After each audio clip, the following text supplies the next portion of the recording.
Good afternoon, SJC Giants. This is Tremel Smith from the class of 1983, and I'm here interviewing Mr. Anthony Thompson from the class of 1956. Mr. Thompson is going to tell us a little about his days at St. John's, some of his classmates, some of his notable accomplishments while at St. John's, etc. So let me take it over to Mr. Thompson.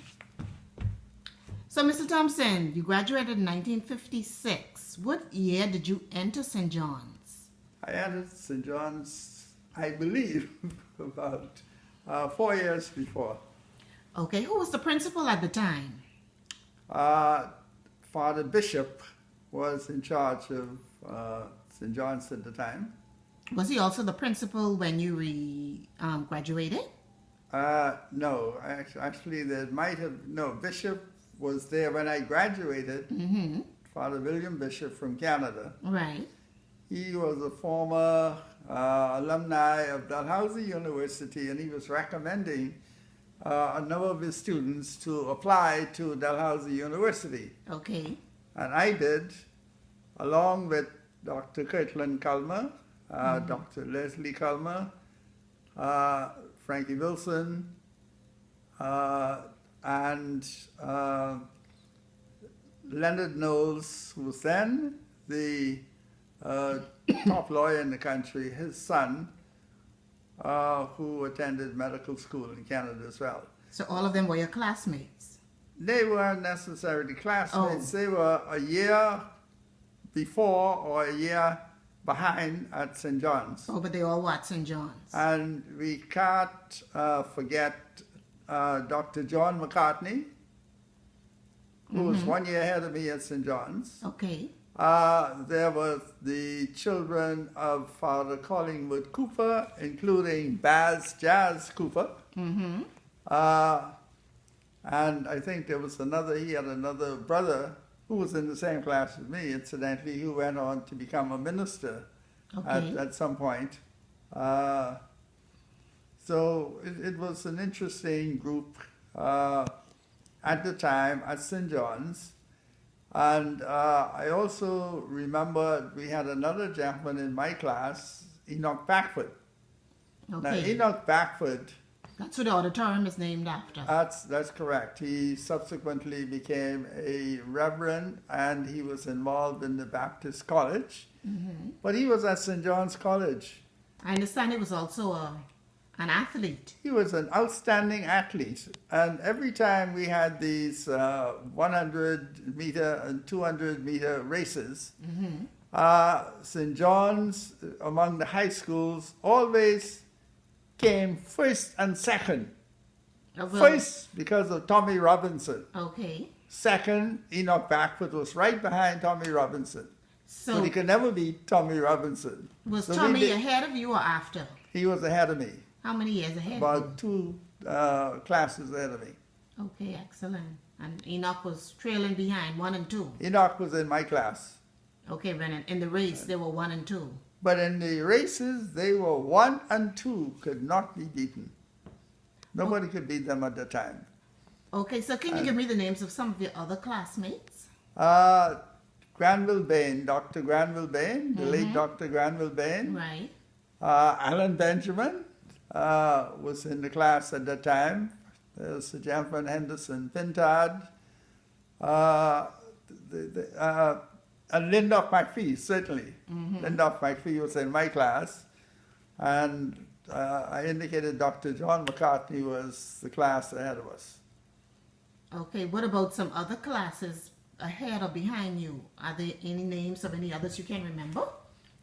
Charles, Well, I should say ahead of you, Yes. because you would know those who graduated ahead of you. Charles McCartney was ahead of me, and so was Michael. I forget her first name. She was the daughter of Palestine Michael, who was a big farmer at that time, lived in Montrose Avenue. Okay. And of that's course you had the McCartneys from near Lewis Street, I think. there were two McCartney's daughters. I think one was in my class, one was in the class ahead of me. Oh, I have to ask my mother about those. Then she lives Lewis Street. That's the town I was born and grew up in. Okay, okay. And tell me about this blazer, this school blazer. Yeah, at one point in time, they decided that they wanted to introduce the school blazer. Mm-hmm. And for some strange reason, I was asked to fit it.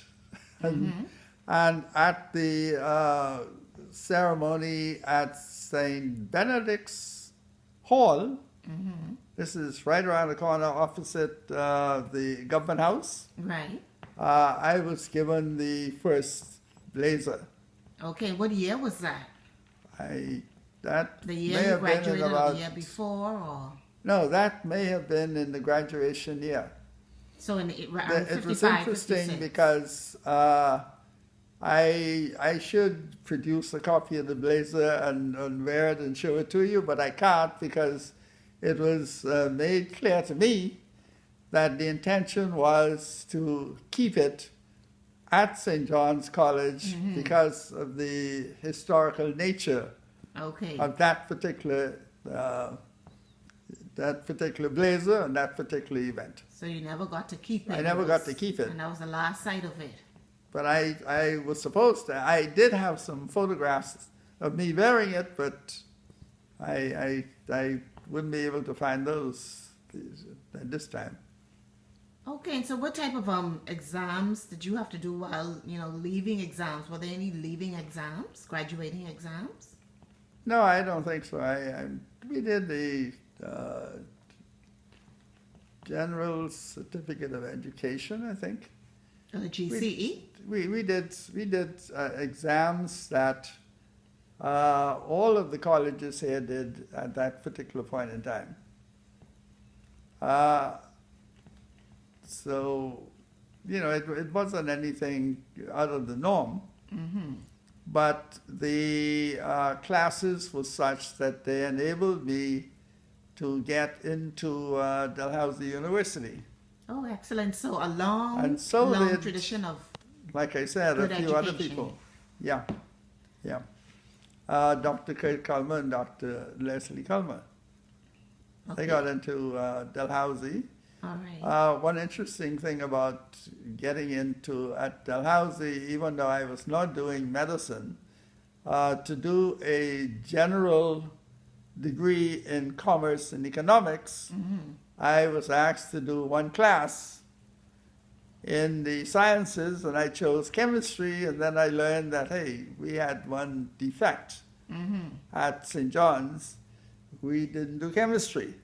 Oh, okay. So I went into the chemistry class Fresh. fresh Not and knowing new, anything. not knowing anything. Well, I know they have chemistry nowadays, or And a little while ago, actually. Good while ago. yeah, okay. But What about they didn't have Latin? that. In your days, did they do the Latin? Yeah, they did have Latin. Charles McCartney, I think, was the expert in Latin at the time. Mm-hmm. And Who would have taught it? there's a lady called Mrs. not Dyer, no. There's a lady from England who taught the subject, and she was very good at it. Oh, okay. Well, the Latin was one of the subjects that I did. Oh, I don't know what were difficulty. you good at it? Yeah, I didn't. Can you remember? I found Can you it speak interesting. anything? Can you remember anything? Rex Factus something. There was a book that had to do with the Roman emperors, and I think that was the name of one of the books. Okay. The Peace of the King, Rex Factus or something. Okay, so before we go, any more notable graduates of St. John's that you know? What about Dr. Hervis Bain? Yeah, Hervis Bain Was he in your year? No, he was behind me. He was behind you. Yeah. But he did graduate from St. John's. He did graduate from St. And he John's. is famous for, what was that he composed? He did the coat of arms. The coat of arms. Yeah, So he came The out thing the that year they- after you?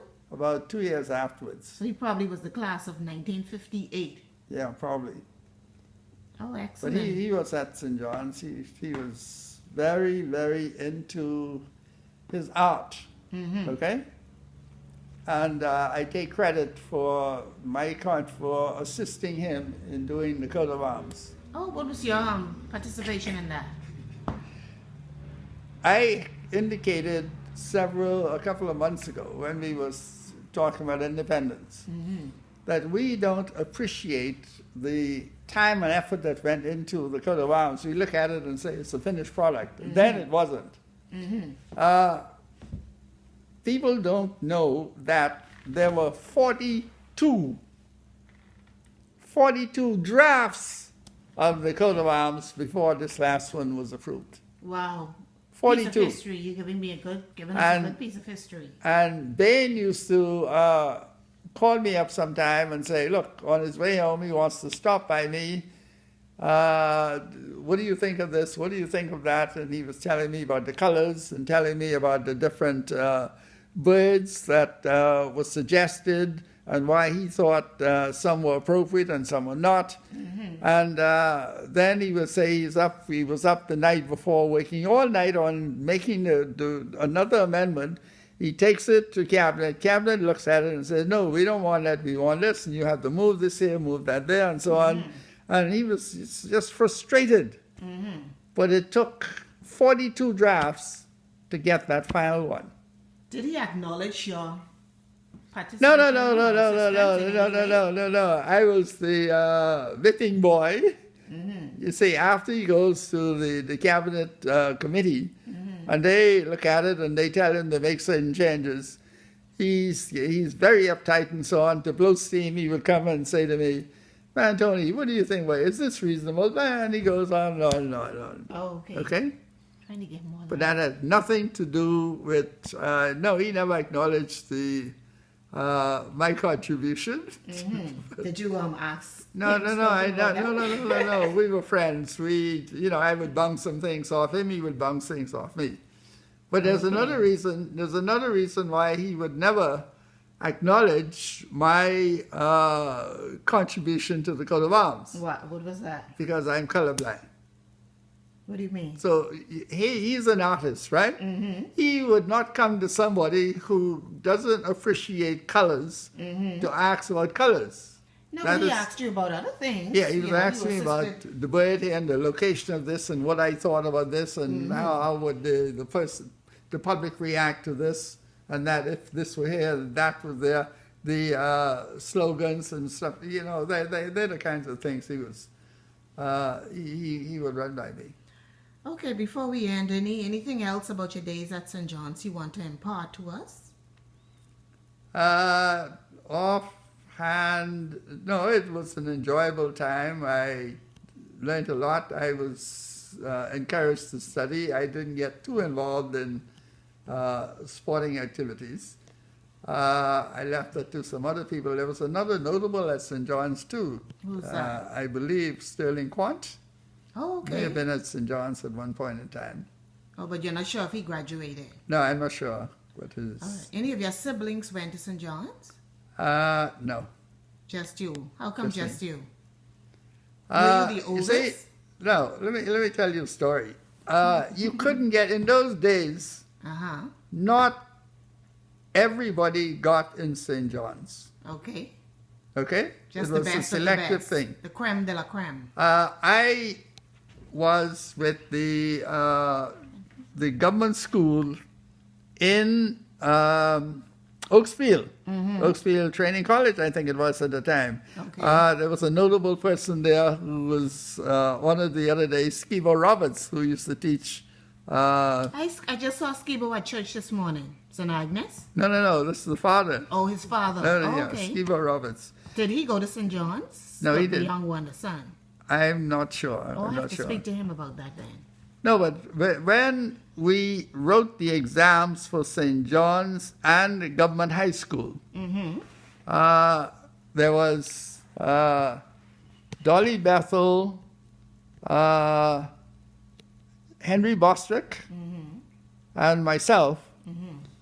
We were allowed to write the exams, okay, from the school in Oaksfield, to get into Government High School and St. John's. Okay. You couldn't, Tom, Dick, and Harry couldn't just write the exams and get in, okay? Oh, wow. It was very, It was limited. Back then. And even the preference was given to Government High School, the best students, and the next best was St. John's College. Okay. And what happened then was that that school where the three of us were had one opening at Government High School and two at St. John's. And if I remember correctly, Henry Bostrick, he was at the same school as I was. He went to Government High School, and Dolly Bethel and myself went to St. John's. Okay. But they didn't have any more places. Only two See, spots. there was something like these different government schools. You can have your people write for the exams, but there were limited places. Right. And you had to make a decision at the end of the day which of your students go where. Oh. And that place had three, and one went to Government High and the other two went to St. John's. So Government High and St. John's were the Yeah, they were two schools back then. at that particular point. Okay. And the lady who was very instrumental in coaching Henry Bostrick and myself, she was the one, I think, was one of the persons who made the selection who would go where. Okay. But no, in those days, you couldn't just get up and go to St. John's College. It wasn't Right. that simple. That was the situation at the time. Okay, before we go, Mr. Thompson, can you tell the St. John's College Giants your name again, your profession, and how long were you in your profession? Yeah, the name is Anthony Audley Thompson. From St. John's, I went to Dalhousie University on the recommendation and with the support of Father Bishop, who was then in charge. And from Dalhousie, I graduated with a bachelor's degree in commerce with honors in economics. And then I came back to the Bahamas, joined the Ministry of Finance in 1967, and subsequently became a member of the Bahamas Bar. And that so was how in long have you been a member of the bar? since 1978. 1978. Yep. And where is your office currently located for those giants that may want to come to you and bring some business your way? The office is currently in Maritime House, Frederick Street, just off Bay. Which floor are you on? Second floor. And what is the office number? The office number is 698-0433. And what is your age, Mr. Thompson? You're the young age of what? Yeah, 77, but they say age is not a number. Age is only a number. It's only a number. Well, you still look strong and young. You're still working. No, I was at a function where somebody was honored who was in the 70s category, and that is what the minister preached about. Oh, excellent. It's not the age, it's what you can accomplish and do and so on. Well, you're still going strong at the age of 77. So, Mr. Thompson, on behalf of St. John's College, I would like to thank you for taking time out to give us this interview today. And we look forward to seeing you at some of our events in the future. I'd be delighted to attend. And if I can explain more about what happened in the past at St. John's, anything of that sort, I'd be delighted to do so. All right. Okay? Thank you.